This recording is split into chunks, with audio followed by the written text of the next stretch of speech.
ظالموں سے خوب واقف ہے۔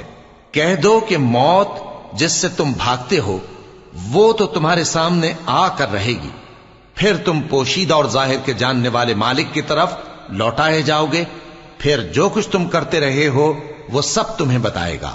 مومنو، جب جمعے کے دن نماز کے لیے اذان دی جائے تو اللہ کے ذکر کی طرف لپکو اور خرید و فروخت ترک کر دو، اگر سمجھو تو یہ تمہارے حق میں بہتر ہے۔ پھر جب نماز ہو چکے تو زمین میں پھیل جاؤ اور اللہ کا فضل تلاش کرو، اور اللہ کو بہت بہت یاد کرتے رہو تاکہ کامیاب ہو جاؤ۔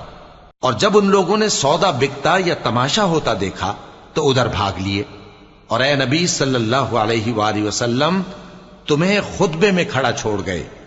کہہ دو کہ جو چیز اللہ کے ہاں ہے وہ تماشے اور سودے سے کہیں بہتر ہے، اور اللہ سب سے بہتر رزق دینے والا ہے۔